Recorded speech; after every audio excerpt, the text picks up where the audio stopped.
When was the last time you went out to the movies as a family?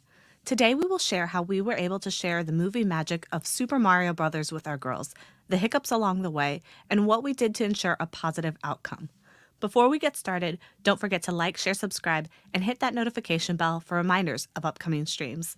Let's get started. So Super Mario Brothers was an amazing movie. I'm not sure how many people saw it. I feel like a lot of people saw it. I think it's doing very well. I was going to say at the Blockbuster thing, I think it broke the like $1 billion budget money thing. So Yeah, I think it's like I think it did probably really well. one of the best, if not the best selling movies of 2023 so far, I believe. Right. Definitely for kids. Yeah. I mean, there's been a ton of headlines for it, so I definitely think it. I mean, was well put together.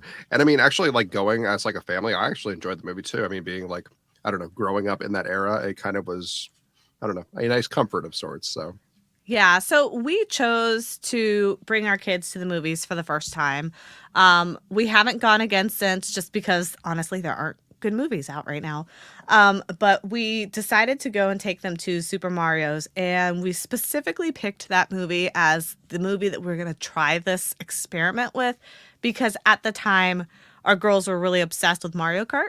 And so like they've been collecting all the Mario Kart toys, they've been watching the videos. It's hilarious. So they'll get on YouTube and they'll just watch streams of people playing Mario Kart. And sometimes we'll give them a controller and they'll pretend that they're the ones driving the character. So they've been really, really, really into Mario Kart. Our eldest, of course, she's the girly girl. So she's into like Rosalina and Princess Peach and Princess Daisy. And our youngest is kind of spunky and she's into, King Boo. yeah, So like the the big ghost. ghost with the little crown. So Yeah, it's so funny because it's like you just see this little tiny petite girl. She's like going around acting like King Boo and she'll stick her tongue and out like he yes, does. she does stick out her tongue and go. So Yeah, it's she'll hiss. She'll yeah. make the hissing sound. So we Um, thought that definitely would be a good fit for them. and I mean, obviously the movie had a lot of Princess Peach in it, but it also had like a little like cameo of King Boo too. So and as soon as King Boo came on, our youngest was so excited she had to point him out of King Boo. So it Yeah, was good. They both got to see their favorite characters. I was surprised that she noticed it because he was only on screen for like a split second. And it Right. wasn't even the version of him that she's used to seeing. She's used to seeing the older version of him. So I'm surprised she even picked it up as being in there. Yeah, it was all of like 2 seconds just on like I don't know how long the movie was, an hour 45 or something. But yeah, I was actually impressed that she spotted him. But overall, it was, I would say, a success with like hiccups. Like, Yeah.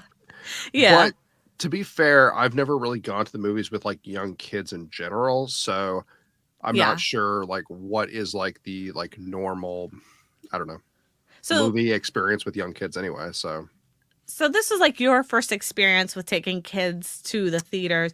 I have young nieces and nephews that I have brought to the movies multiple times over. So I was kind of prepared for the shenanigans that kids tend to have when they go to the movies. They are, again, they're 4 and 5. So at this point in time, they should be at an age where you could take them to the movies. But of course, with autism involved, it can get a little dicey. So there are a few things that we had to do to try to make the best of the situation. I think overall it went well, but there was a few key things that we did to make sure that it went smoothly. And there's a couple things that we didn't do that I think next time around we probably should do just to enhance that experience a little further. right. I would say like we did luck out though when we went because we picked, I believe it was an Easter weekend, right? Yeah, but that I was think intentional. right, and that's what because I think we did like the first showing on was it Easter Sunday? No, I think maybe it was maybe it actually. was And actually. yeah, and that's kind of like my first tip when it comes to bringing an autistic child to the movie theaters. Whenever you go to bring them, try to plan your trip accordingly in terms of when it's most likely to be empty. So we went out of our way to book tickets on a day, a major holiday that we knew other people were probably not going to be in the movie theaters. Now, Christmas doesn't work for that because everybody goes to the movies for Christmas, but things like Easter where people are going to like Sunday service and then they have their dinner and all that, that was one where it made more sense to try to go and take them to the movies. And so what we did is we made sure that we picked a date that it would likely be empty. We also booked our tickets in advance online. And when we booked them online, you can see online when you book tickets, you could see how booked or crowded the theater is at that time.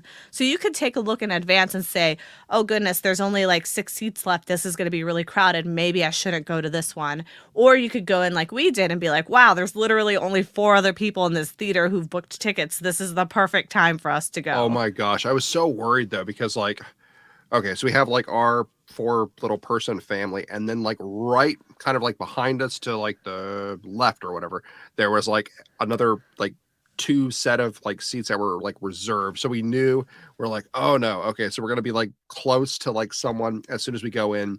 And we're like, I really hope they don't mind like our kids being like a little more like rambunctious, or like talking at like the wrong times, or like, like the typical thing like little kids do.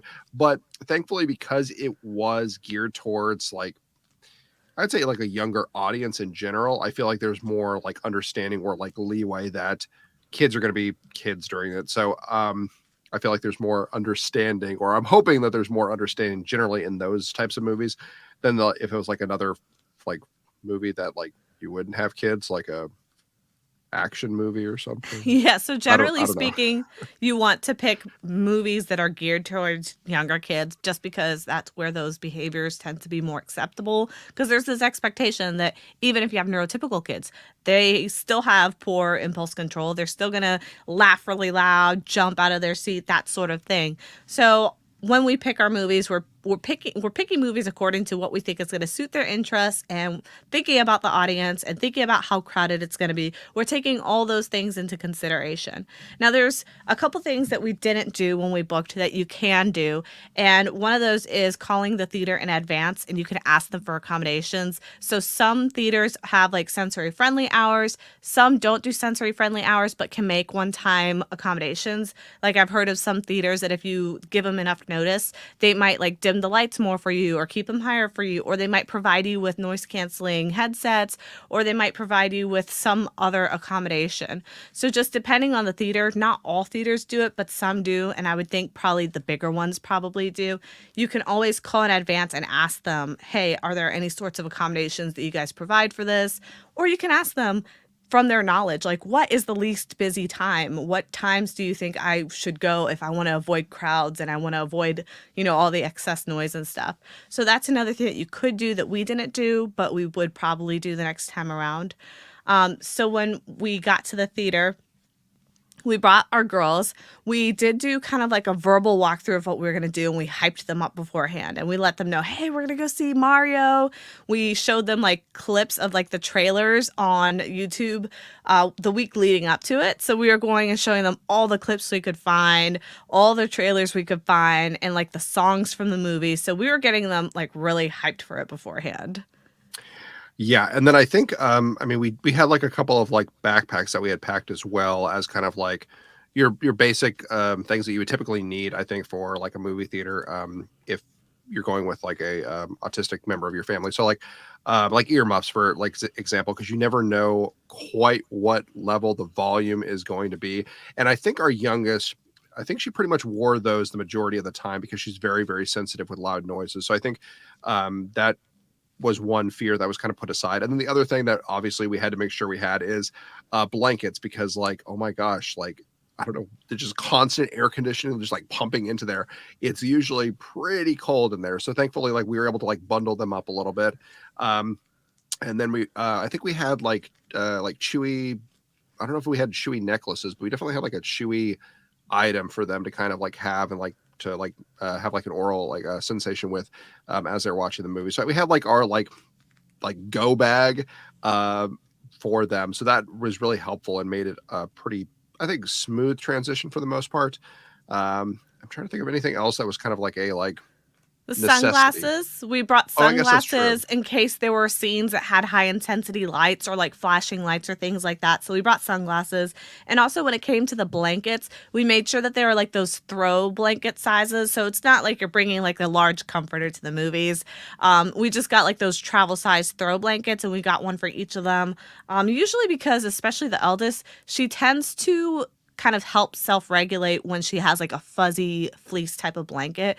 She really likes them. She'll rub her face against them and things like that. So we kind of anticipated if she got stressed or overwhelmed that the blanket would serve not just to keep her warm and help her regulate her temperature, but it would also be kind of like a sensory soothing type of thing for her where she could self-regulate during those moments. And that worked out really well for her, I think. Yep. And then I think pretty much everything ended up on the floor at some point Yeah, so during that movie.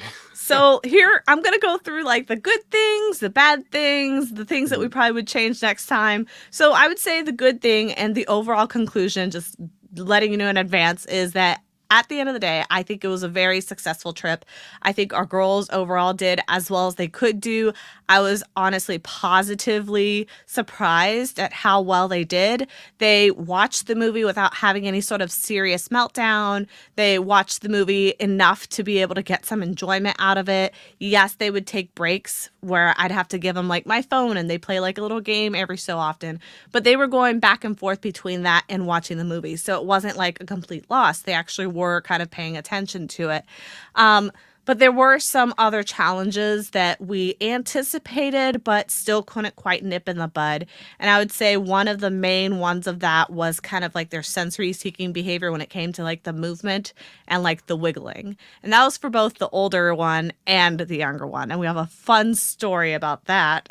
Oh my gosh. So I was on the end and the oldest was next to me. And then I think it was you and the little one. Yeah, the oldest one at some point she wanted to sit on the floor, then she wanted to like run around, and then I had to like kind of make sure like no, we have to stay like in this little area. And then she had those little not ballerina shoes, but like the little black Mary ones Jane's. yeah. So anyway, Yeah. so she was like swinging her feet, just having a great time watching the movie. And then I noticed like, oh, one is gone. And then I see one like fly up and I'm like, oh no. Like she like kicked it over like behind us. And I was like, oh no, like that's gonna be like a hard thing to find in a dark theater because they're black. And I was like, oh my gosh. I was like, okay, we're gonna have to worry about that like after the movie because there's no way I'm gonna go climbing over seats trying to find this thing. And then after the movie, the credits are going and we basically just, you and I both kind of like drop to the floor and start just like collecting like sunglasses, like headphones, like chewy tube things, like everything that we can find. I think I dropped like my keys. That's like everything was Everything on the floor. ended up on the floor. Yeah. Everything was on the floor. And then I found one shoe like 3 seats down.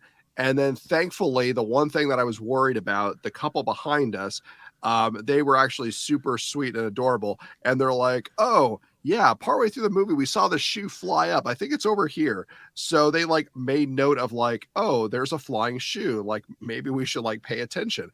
So they were actually the ones that were able to like help us find it. And they were actually there and like gave it to us. And I was like, oh, thank goodness. Cause I had no idea just that it was somewhere behind us. So the one thing I was terrified about actually like came back to actually help us find the shoe. So yeah, people are a lot nicer down here. I feel like if we were still back in like Northeast, that would not have gone as well as it did down in the South. Yeah. So thankfully, we made it out of there with everyone's shoes. Lee and I are still married, so we still love our kids. Mario did not break us. But I remember that scene vividly when the shoe was just like flying in the air and I was looking at it like in slow motion, like, no. And I just remember because I was like worried it was going to hit the couple behind them. And then I couldn't find it after that, just like vanished. I don't know where it went. Gosh.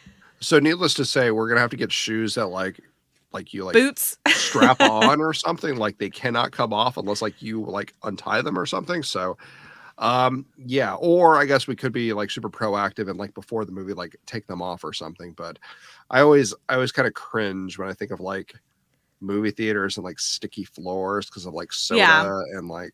So one of the things that we debated heavily before we went to the movies is whether or not we should bring our wonderful wagon. So we bring our wagon pretty much anywhere where we think that, you know, sensory overwhelm might happen or they might be a little dysregulated. And we kept going back and forth, like, do we need it? Do we not? Do we need it? Do we not? We kind of settled on like, nah, let's just wing it. We don't need the wagon. We'll just try it without the wagon. And we assumed that, you know, just because the theater was pretty empty that, you know, like what's the worst that can happen? Even if they run around, there's like 2 people in the the theater, it'll be fine.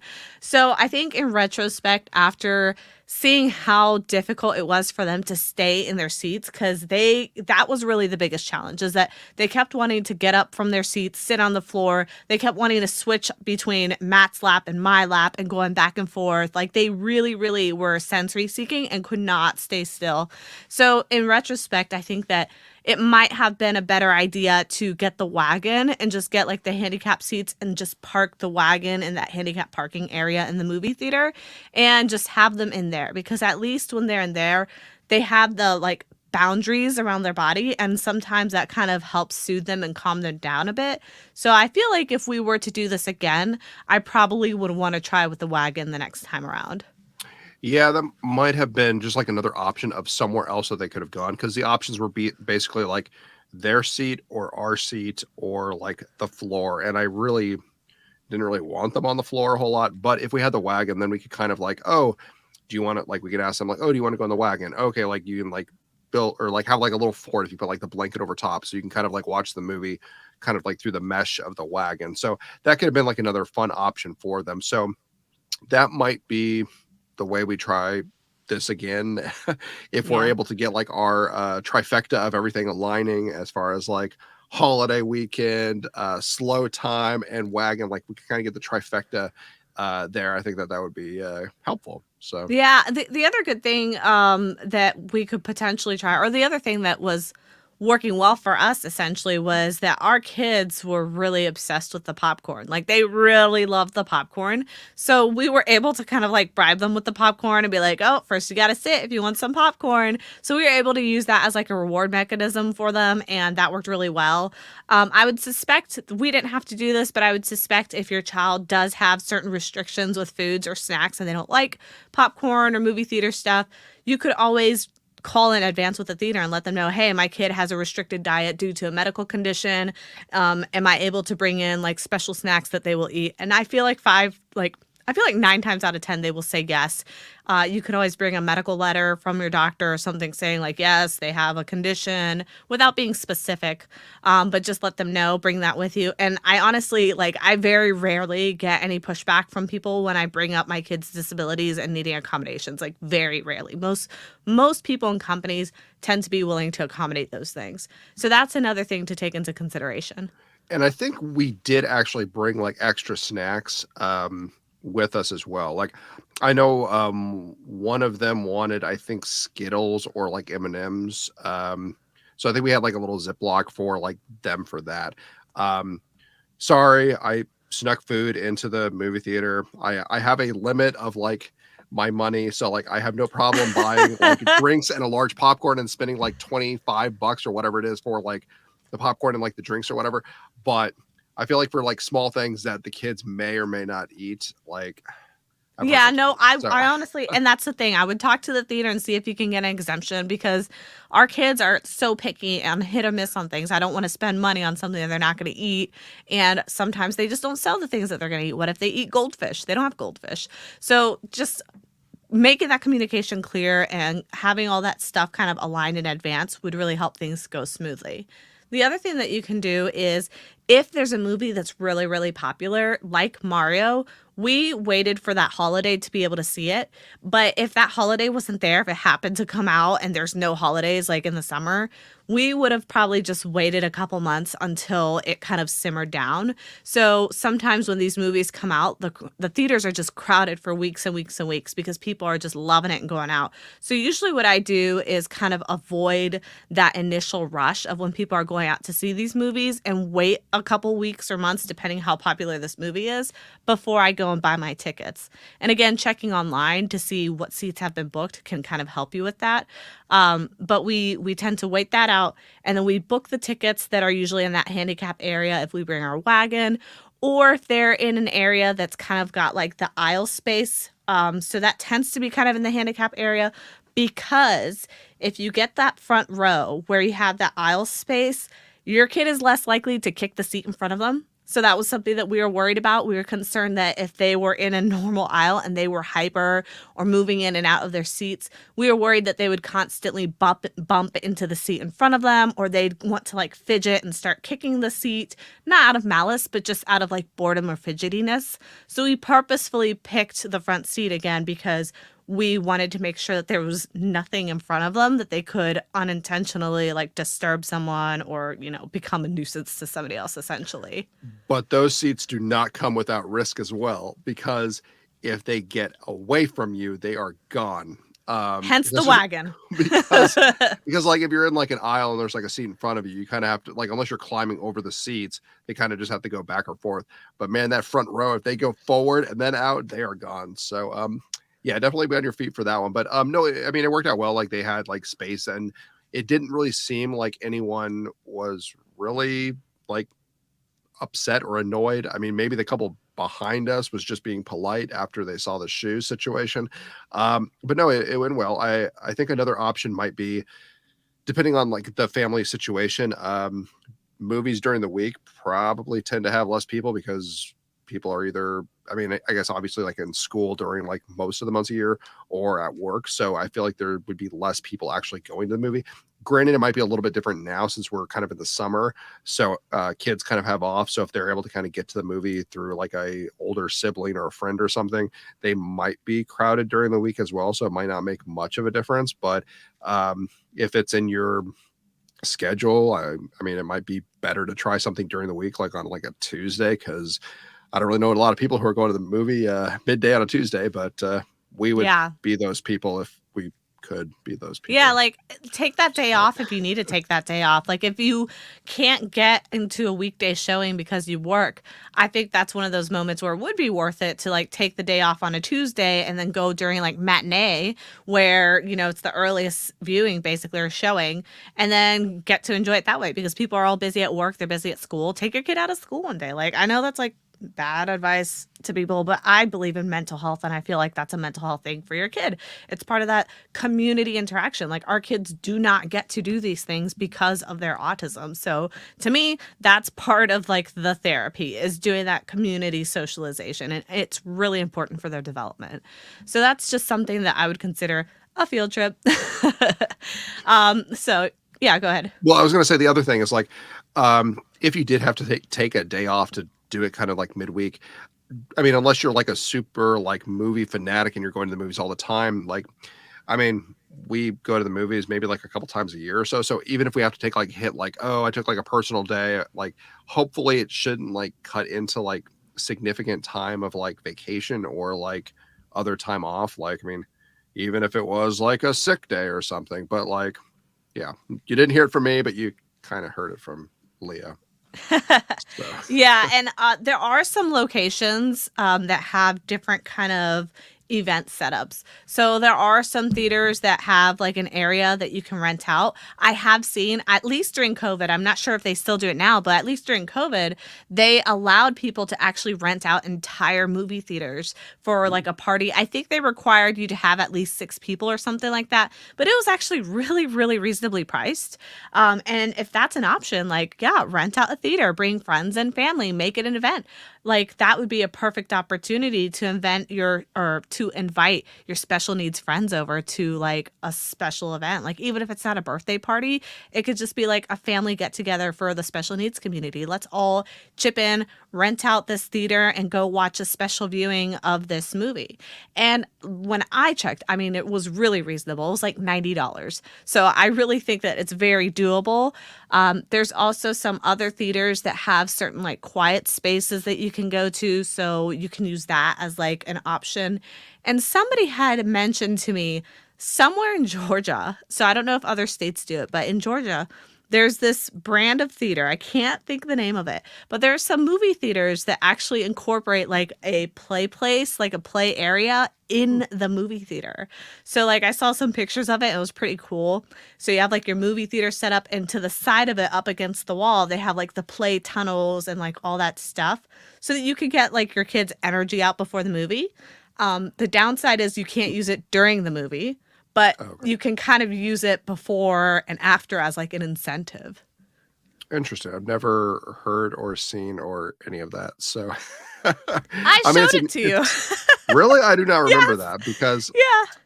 I have no memory of that. Anyway, I mean, it seems like a great idea because I mean, like, obviously, like our kids want to go play and climb things and everything, but like a movie, it kind of restricts them to basically being in one place for like an hour and a half or however long the movie is. So, and I think, yeah, I mean, if you're able to take advantage of that and that's a by a movie theater by you, I would definitely try to use that to the best of your advantage. I mean, you'd almost be crazy not to do it. So, uh, Yeah. So there's a bunch of different options. Like if you feel like your kid cannot do a public movie, then you could go private. You could just rent that space out for honestly what I think is reasonable cost for an entire movie. well, if you think of the cost of like tickets and like snacks and everything, I mean, it's not too much, I mean, off. Plus, you get like the added like benefit of like seclusion, like you're kind of by yourself a little bit. So, I think, I mean, if that is financially like in your ability, it might be something to consider. I've never personally done it, but maybe in the future, if that is something that we're able to look into, it might be kind of a cool experience to do every once in a while. Yeah, and I do have a comment. Somebody says it's B&B Theaters. I think that's the theater that I was talking about that does the play in the theater combination. But there's other companies that do it in other states. I'm not sure if this one does it throughout the country, but there's different options. And so when I am thinking of bringing my kids to the theaters, like that's what I'm doing. I'm looking at all of my options. I'm trying to see like where's the least busy place, which place gets the least amount of foot traffic, which place has gotten easy in and out where it's not going to be like a ton of traffic and things like that that might get too overwhelming. And then the other thing that we did is we incentivize them too by doing other fun things around that event. So we might be like, oh, we're going to go out for pizza after, or we're going to go and get ice cream after, or like something to make that trip like an extra reward for doing good in the theaters or an extra, even if they have a meltdown, even if they have sensory overwhelm, we don't punish them for those things because that is just their sensory system being overwhelmed. What we like to do is reward that they tried, reward that they came, reward that, they pushed through it. And we want to also make it enjoyable. So if you're going to the doctor and you're getting like a bunch of shots, for example, you don't want to traumatize the kid. At the end, you're like, look, there's some light at the end of the tunnel. Look, we'll get you an ice cream treat. It's kind of the same thing with the movies. It's like if it was sensory overwhelm for them, if it was something that stressed them out, then we want to do something to kind of help them decompress from that experience, should that be the case. But honestly, for our girls, I don't feel like they had any like traumatic experience from it. Like I feel like they actually thoroughly enjoyed it. That's not, going to be possible for autistic kids. Some kids might find that traumatic just because of the sensory overwhelm. But for our kids, they actually did enjoy it and they wanted to go back. Right. And I would think, I mean, kind of in line with what you mentioned, I kind of think of it as like if you can think of like lessons learned from like the parents' perspective. So like next time we know not to wear little flip flop shoes that can fly all over the theater. So we're definitely gonna like scratch that off next time, making sure proper footwear is also taken into consideration. And then other things as far as like, oh, okay, making sure that like we have like the wagon because that might be like an extra like aid to us along the movies that kind of help us along. And I mean, just kind of little things like that, making sure that, oh, they have like their favorite beverage that always makes them like be happy when they're watching like movies or something. So like I think if you see like little like hiccups kind of along the way, kind of turn it into kind of like a lessons learned, like, oh, okay, like how can we better like reincorporate that next time to maybe kind of get over that hurdle and try and make it a better experience for the kids overall. So I mean, I think we have like a couple. I mean, of course, nothing like significant, but just like little things that we can probably try and improve on, just to kind of make it like a smoother transition. And sometimes, I mean, they could both backfire. So like there could be a meltdown because our daughter doesn't like the boots that she has to wear. So there could be like a meltdown because she gets upset with that she's got her shoes and she doesn't want them on or something, or like she doesn't want to sit in the wagon and she just wants to sit on the floor or something. So I mean, there's things you wouldn't necessarily know until you put them into practice and you try them, but until we attempt and get a little more experience with like, okay, that didn't work this time, It's just something to try and tweak for the next time, and then hopefully get a little bit more success and I guess a better family experience at the movies. So I'm all for it. Yeah, and I mean, if at all possible, if there's a movie that's surrounding your child's like special interest, if they have one, that's always our go-to is try to find a special interest movie. That's why we went to the Mario one because that was their special interest at the time. But you can also do that kind of sneakily with things that are in movies. So like our eldest is obsessed with ducks. She's always been obsessed with ducks. That's like one of her very strong special interests. So if I'm taking her to a movie, it might not necessarily be about ducks, but maybe in a scene there's a picture of a duck hanging on the wall and I will go out of my way to point that out and be like, "Look, there's a duck." So just things like that to kind of like get them engaged in the movie, help them kind of find a connection with what they like. And again, showing them the previews, showing them if there's books about that topic, showing them like the storybook that inspired the movie and reading that to them, just trying to get them interested in the subject matter before you see it in the movies. And that generally has helped kind of hold their attention a little longer. Yeah, you definitely have to kind of like do your homework a little bit. It's not just kind of like oh, today we're going to go to the movies. I definitely think you want to prep on this. I don't think you want to just kind of, what can we do today? Movie day. Let's see how it goes. I definitely think you want to do your homework as far as showing them like the trailers, try and get them excited, try and get them like equally invested in like going to the movie. So they're excited by the like before they even get there. So then you don't have to try and like get them excited as you're like driving there because it might backfire. I mean, we tried, I think at like an earlier time trying to take them to the movies and I think we didn't really prep them as much. We're like, "Oh, do you want to go to the movies today?" And like our oldest was like, "No." And we're like, Yeah, we were not, so excited too. not gonna even try that one. If our oldest, or I mean, I guess even if either kid says no, they don't want to go to the movies, yeah, there's no way I'm gonna try and have them sit through an hour and a half movie that they don't want to be in. That sounds absolutely terrible. So, Yeah. so yeah, I would definitely do kind of some homework as far as trying to get them invested before you actually commit to it one way or the other. Yeah, it's kind of like a business deal. You want to get their buy-in first, so you got to make the best elevator pitch you can. Right, right. And don't be afraid to walk away and leave it at the table if it's not that day. So, Yeah, deal or no deal. exactly. So, So oh we're gonna gosh. wrap up here, but if y'all have any other movie going recommendations or tips, please share your comments. Share your thoughts in the comments. We read all of those, and who knows if we pick up this topic again, we might talk about it again in a future episode. We also want to take this moment to tease some exciting news we have. So we've mentioned very briefly in previous episodes about the idea of us potentially building a sort of like private community for our listeners. So we are now well on our way of doing that. We're still working on building the community and kind of figuring out the kinks, but soon we're going to have some updates for you. In the meantime, just let us know, what would you like to see out of this private community? What resources would be beneficial for you? What would you find value in? What are things that you feel like we need to kind of share with you, or you need as a resource or tip or guidance that would be helpful in that kind of community format? Let us know again in the comments. Shoot us an email, podcast@autismwish.org. We are all open ears, and we'll chat about it again in the near future. Again, as always, if you like what you hear, please consider supporting our channel via Cash App, $Autism Wish, or Venmo Autism Wish. Your donations are used solely to help keep our studio lights on and programs running. We just are self-sufficient and we're self-funded, so that's all we really need that for, use that for. Otherwise, we hope that you enjoyed this episode, and we will check you out again next week. All right. Bye. See ya.